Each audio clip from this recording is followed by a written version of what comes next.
गुरुर्ब्रह्मा गुरुर्विष्णुः गुरुर्देवो महेश्वरः गुरुसाक्षात् परब्रह्म तस्मै श्रीगुरवे नमः। ॐ वसुदेवसुतं देवं कंसचाणूरमर्दनं देवकी परमानन्दं कृष्णं वन्दे जगद्गुरुं। श्रीकृष्णार्पणमस्तु। శ్రీ గురుభ్యో నమః. శ్రీకృష్ణ పరబ్రహ్మణే నమః. శ్రీమద్భగవద్గీత అర్జున విషాద యోగము శ్లోకము 28 సగభాగము 29. అర్జున ఉవాచ దృష్ట్వేమం స్వజనం కృష్ణ. దృష్ట్వేమంని విడదీసి చదువుకోవచ్చు. దృష్ట్వా ప్లస్ ఇమం, దృష్ట్వా ఇమం స్వజనం కృష్ణ, దృష్ట్వా ఇమం స్వజనం కృష్ణ కలిపి చదువుకుంటే దృష్ట్వేమం స్వజనం కృష్ణ. యుయుత్సుం సముపస్థితం. అర్జున ఉవాచ దృష్ట్వేమం స్వజనం కృష్ణ యుయుత్సుం సముపస్థితం. ఇక్కడికి అర్ధ శ్లోకము అయిపోతుంది. తర్వాత సీదంతి మమ గాత్రాణి ముఖం చ పరిశుష్యతి వేపదుశ్చ శరీరే మే రోమ హర్షశ్చ జాయతే. సీదంతి మమ గాత్రాణి ముఖం చ పరిశుష్యతి వేపదుశ్చ శరీరే మే రోమ హర్షశ్చ జాయతే. సీదంతి మమ గాత్రాణి ముఖం చ పరిశుష్యతి వేపదుశ్చ శరీరే మే రోమహర్షశ్చ జాయతే. సీదంతి మమ గాత్రాణి ముఖం చ పరిశుష్యతి వేపదుశ్చ శరీరే మే రోమహర్షశ్చ జాయతే. ఈ భావాన్ని మనము పరిశీలించినట్లయితే దృష్ట్వా ఇమం ఇక్కడే మనకు విడదీసి చదువుకుంటే అర్థమైపోతూ ఉంటుంది. దృష్ట్వా ఇమం స్వజనం. ఇమం అంటే ఈ యొక్క, స్వజనం అంటే ఇంతకు ముందు చెప్పుకున్న బంధువులు, మేనమామలు, స్నేహితులు, పుత్రులు, తాతలు, మనుమరాలు వీళ్ళందరినీ కలిపి స్వజనము. ఈ యొక్క స్వజనమును దృష్ట్వా అంటే చూచి, కృష్ణ కృష్ణ ఈ యొక్క స్వజనములను చూసి ఎవరు వీరు?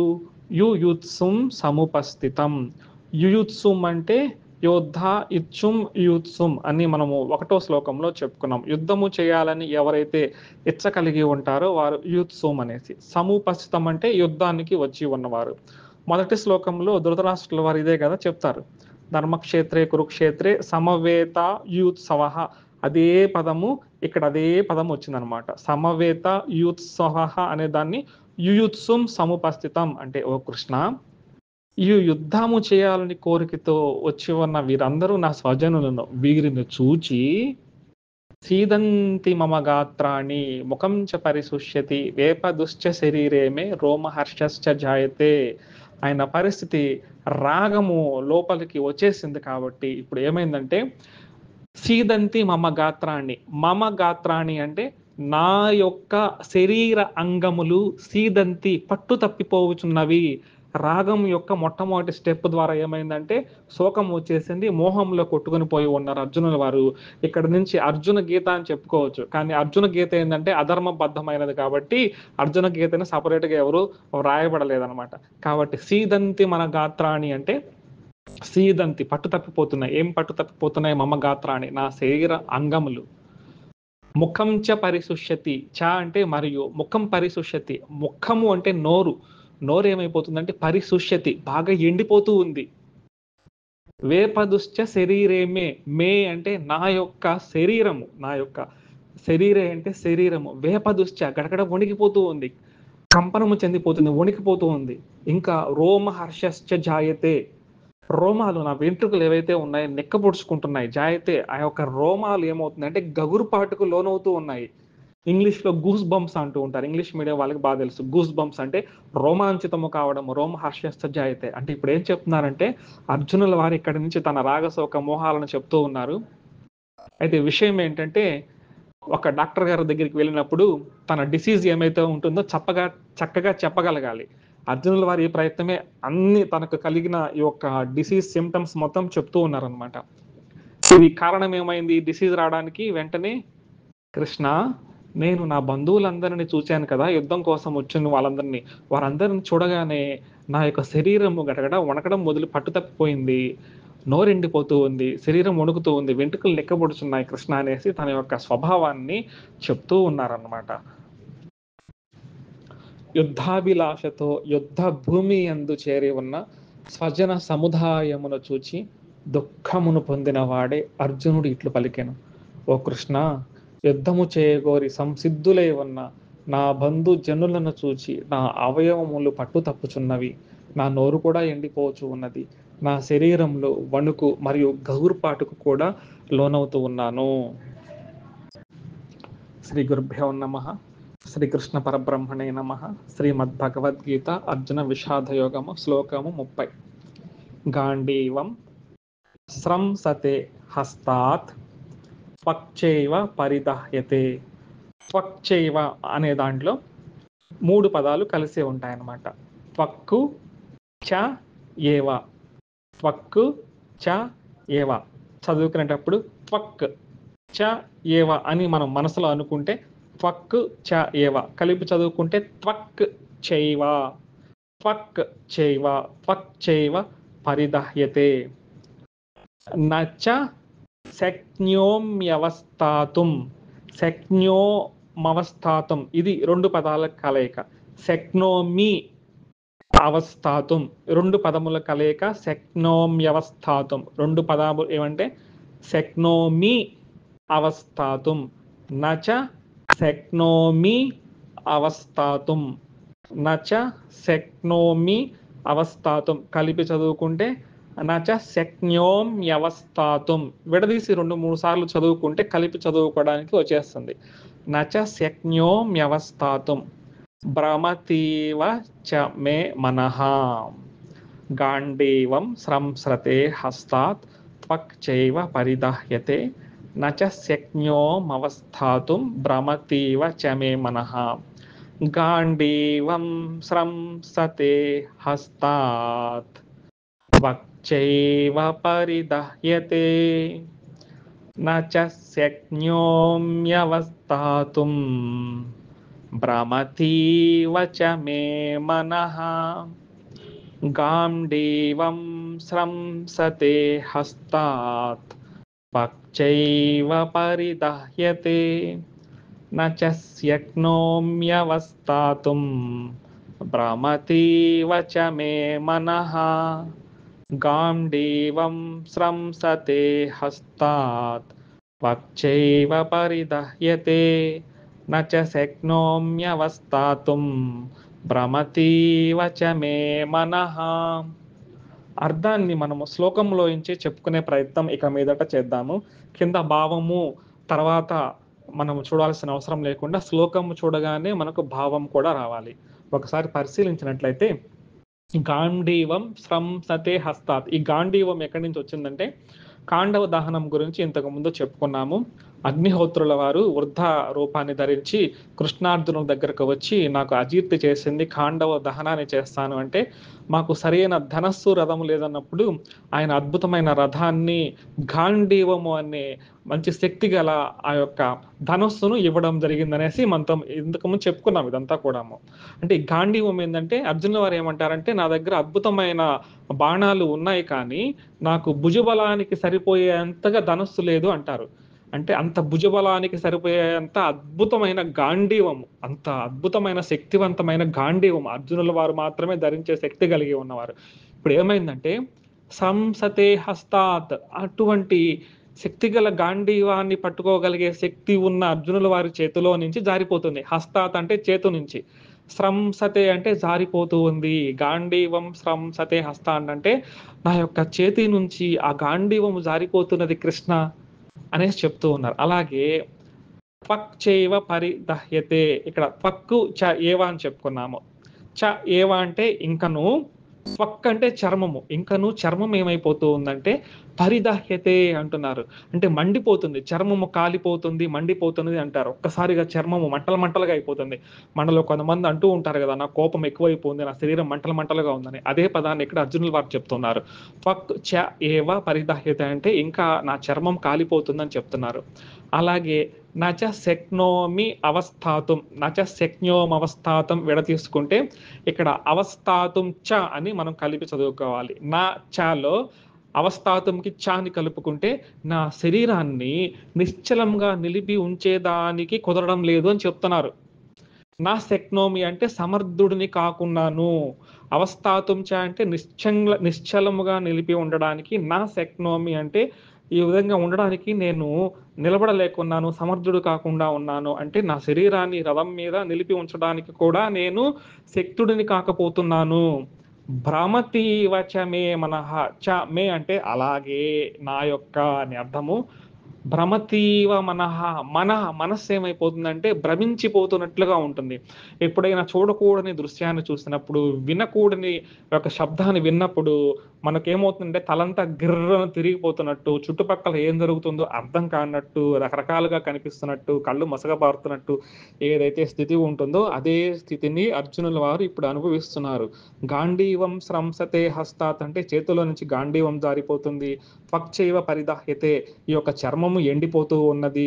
నచ శక్నోం అవస్థాతం నేను ఈ రథం మీద నిలబడుకోవడానికి కూడా శక్తి లేని వాడనైపోతున్నాను. భ్రమతీవ చే మనః నా యొక్క మనస్సు కూడా భ్రమించుచున్నది కృష్ణ అనేసి తన యొక్క డిసీజ్ సిమ్టమ్స్ అన్ని కూడా అర్జునుల వారు శ్రీకృష్ణ పరబ్రహ్మణే నమః. శ్రీమద్ భగవద్గీత అర్జున విషాద యోగము శ్లోకము 31.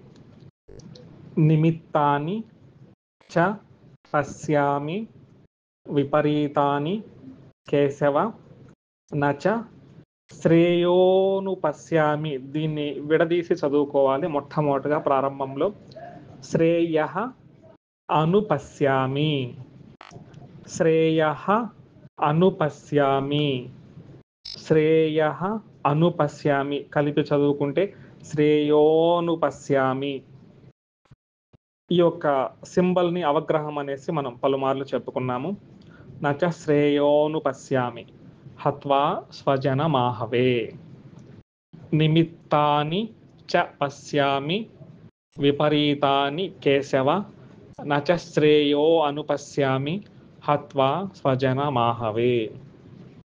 నిమిత్తాని చ పశ్యామి విపరీతాని కేశవ నచ శ్రేయోను పశ్యామి హత్వా స్వజనమాహవే.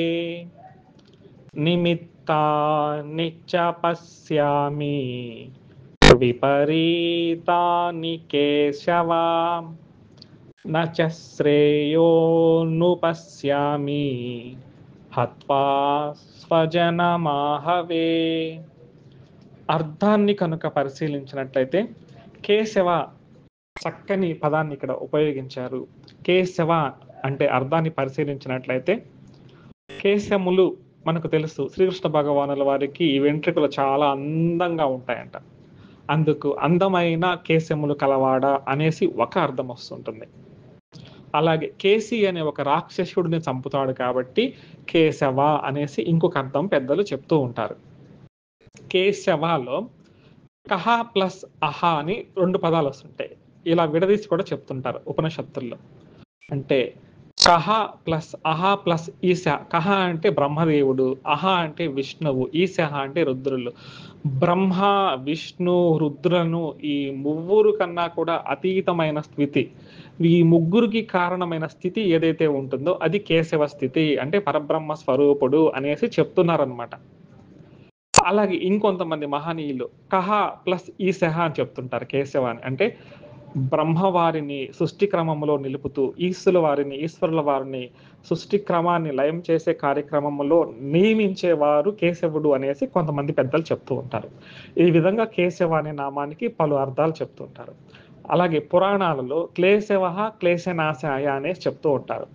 అంటే క్లేశములను నివృత్తి చేస్తారు, అంటే క్లేశనాశాయ అంటే కష్టములు, ఈ కష్టములని నివృత్తి చేస్తారు. ఎవరైతే భక్తులు ప్రార్థిస్తారో కేశవ అనేసి, ఆ కేశవ అని ఎవరైతే ప్రార్థిస్తారో ఆ యొక్క ప్రార్థనను ఆలకించి వారి యొక్క నష్టాలను కష్టాలను నివృత్తి చేస్తారు కాబట్టి కేశవ అంటారనేసి చెప్తూ ఉన్నారు. కాబట్టి అర్జునుల వారు ఇక్కడ తన యొక్క పరిస్థితిని విన్నవించుకుంటూ ఉన్నారనమాట. కేశవ అనేసి అంటే ప్రార్థిస్తున్నారు ఒక రకంగా, నాకు ఈ కష్టాలు వచ్చాయ్యా, నువ్వు తప్ప నన్ను ముందుకు నడిపించే మార్గం లేదు అనేసి చెప్తున్నారు. ఇంతకు ముందు కూడా కైవర్తక కేశవ అని వచ్చింది. అంటే ఇటుపక్క భీష్ములు ద్రోణులు ఉన్నారు, మొసళ్ళు ఉన్నాయి, ఈ రకంగా ఉండే ఒక సముద్రాన్ని ఆ కైవర్తకుడు అంటే ఆ యొక్క కృష్ణ భగవానుల వారు నావికులుగా ఉండి అర్జునుల అంటే పాండవులు వారిని చక్కగా నదీ తీరాన్ని దాటిస్తారని చెప్పుకో ఉన్నాం కదా. అలాంటి పదమే ఇక్కడ ఉపయోగించారు, కేశవ. నిమిత్తాని చ పశ్యామి విపరీతాని కేశవ. ఇక్కడ అర్థాన్ని పరిశీలించి చూసినట్లయితే విపరీతాని అంటే అశుభ సూచకములు, విపరీతములు అంటే అశుభ సూచకములు. నిమిత్తాని చ పశ్యామి అంటే నిమిత్తములు అంటే శకునములు, అంటే అశుభాన్ని చేకూర్చే శకునములను పశ్యామి చూస్తున్నాను కృష్ణ అని చెప్తున్నారు. అంటే ఓ కృష్ణ, అశుభ సూచకములైన శకునాలను నేను చూస్తూ ఉన్నాను అని చెప్తున్నారు.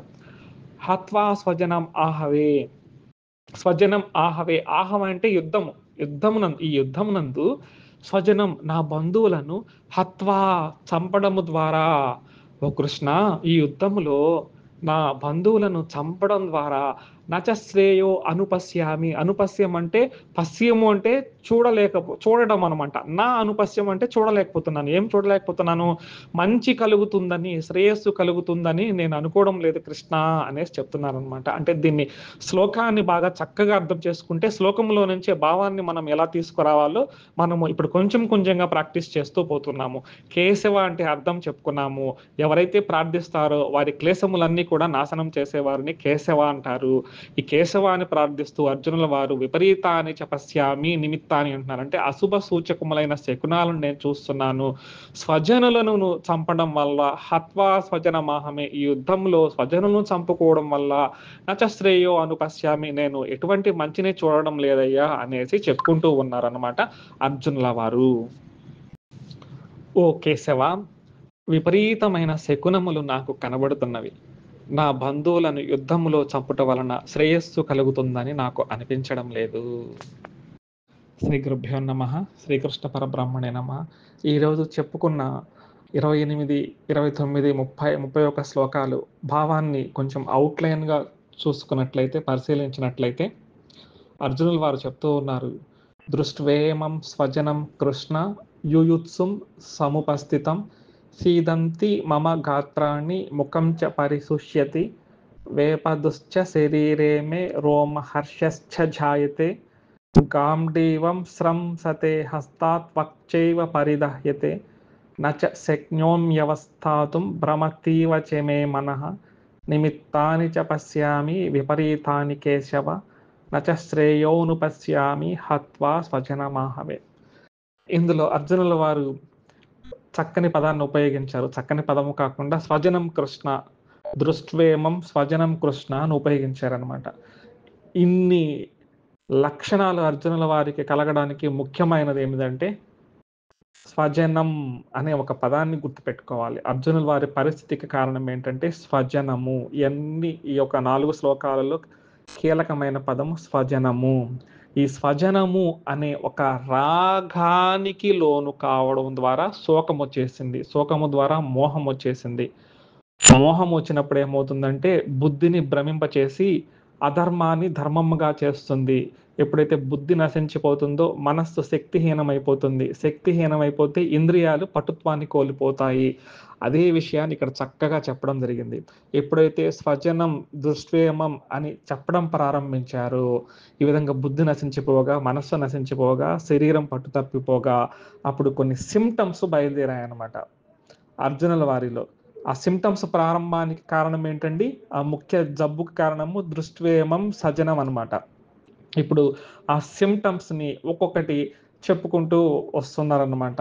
ఆ సిమ్టమ్స్ ఏమేమంటే సీదంతి మమ గాత్రాన్ని, నా చేతులు కాళ్ళు వణుకుతూ ఉన్నాయి, ముఖం చ పరిశుష్యతి, నా నోరు ఎండిపోతూ ఉంది, వేపదుశ్చ శరీరమే, నా శరీరం వణికిపోతూ ఉంది, రోమహర్షశ్చ జాయతే, రోమాలు నిక్కపొడుచుకుంటూ ఉన్నాయి, గాంధీవం సంసతే హస్తాత్, గాంధీవం చేతిలో నుంచి జారిపోతూ ఉంది, పక్షైవ పరిదహ్యతే, నా చర్మం తపించిపోతూ ఉంది, మండిపోతూ ఉంది, నచ శక్నోమి అవస్థాతుం, నేను నిలుచుకోలేకపోతున్నాను, భ్రమతి ఇవ చే మనః, నా తల తిరుగుతున్నట్టుగా ఉంది, నిమిత్తాని సపచ్యామి విపరీతాని కేశవ, ఓ కేశవ, నాకు అనేక రకమైన అపశకునాలు కనిపిస్తున్నాయి కాబట్టి నచ శ్రేయోను పశ్యామి హత్వా స్వజన మాహవే అని ఫైనల్గా ఒకటి నిర్ణయించుకున్నారు. ఈ యుద్ధంలో నేను నా స్వజనాన్ని చంపుకోవడం వల్ల ఎటువంటి శ్రేయస్సు నాకు కనిపించడం లేదు, ఇక నాకు ఈ యుద్ధం వద్దు ఏమొద్దు అనేసి తర్వాత శ్లోకంలో చెప్తారు. డిసైడ్ అయిపోయారు ఇక్కడికి.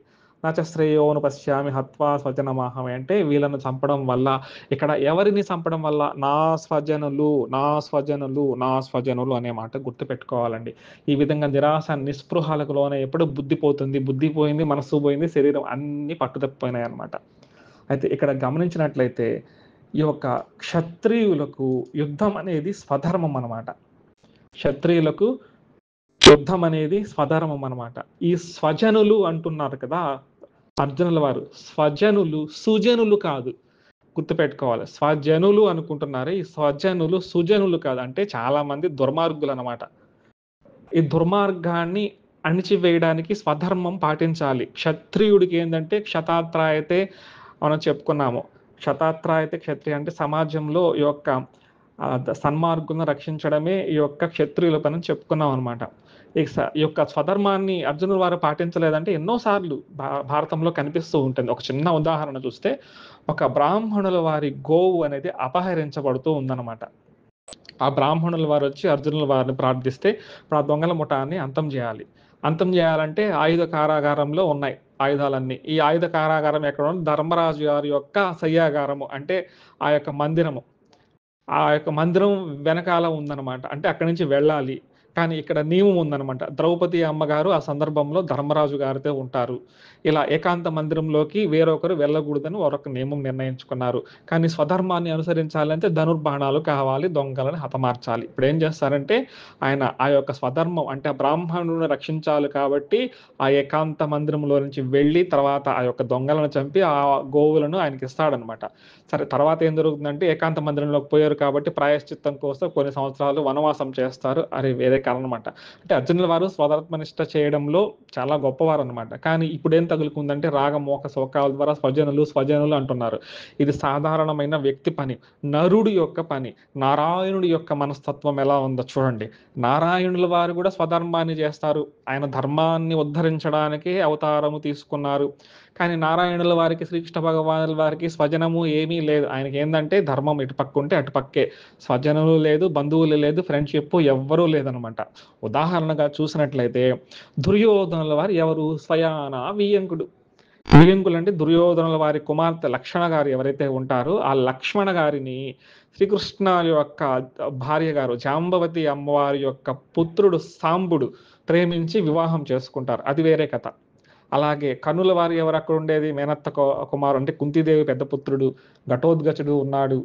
అభిమన్యుల వారు ఉన్నారు. అభిమన్యుల వారు ఎవరు? స్వయాన చెల్లెలు కొడుకు, సుభద్ర గారి పుత్రుడు. చాలా ప్రేమ శ్రీకృష్ణ భగవానుల వారికి. ఇంకా ద్రౌపది అమ్మవారి పుత్రుడు. ద్రౌపది అమ్మవారు అంటే ఎంతో ప్రేమ శ్రీకృష్ణ భగవానుల వారికి. అలాగే అక్కడ ఎంతో మంది మేనమామలు ఉన్నారు. దుర్యోధనాదులు ఉన్నారు. శిశుపాలుడు స్వయంగా మేనత్త కొడుకు. కంసుడు మేనమామ. జరాసంధుడు మేనమామకే మేనమామ.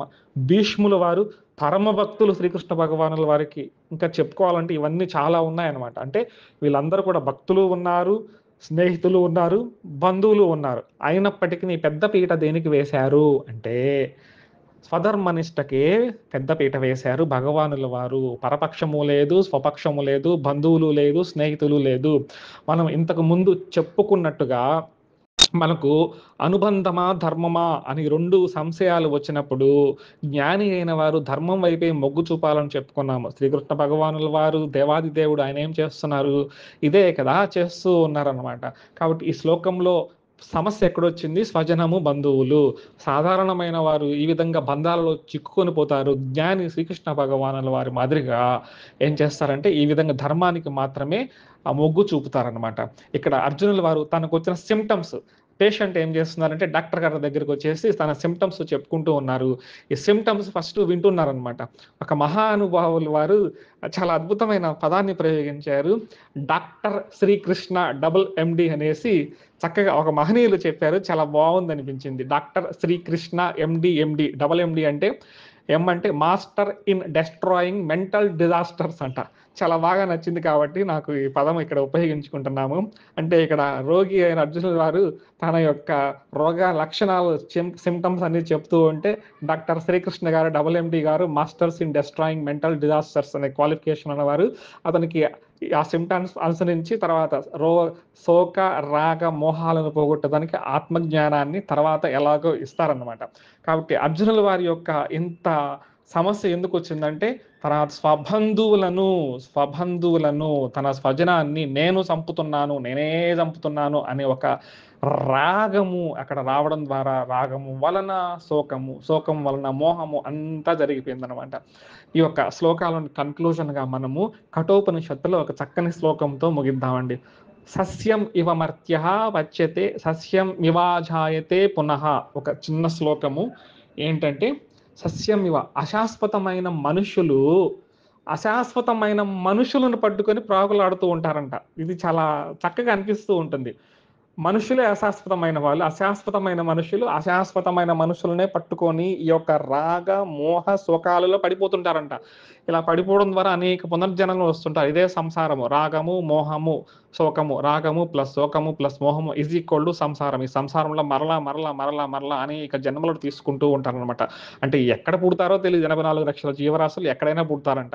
అదే చక్కగా ఇక్కడ కఠోపనిషత్తులో చెప్తుంది. సస్యం ఇవ మర్త్యః పచ్యతే సస్యం వివాజాయతే పునః అంటే అశాశ్వతమైన మనుషులను పట్టుకొని ప్రాకులాడుతూ ఉంటారు.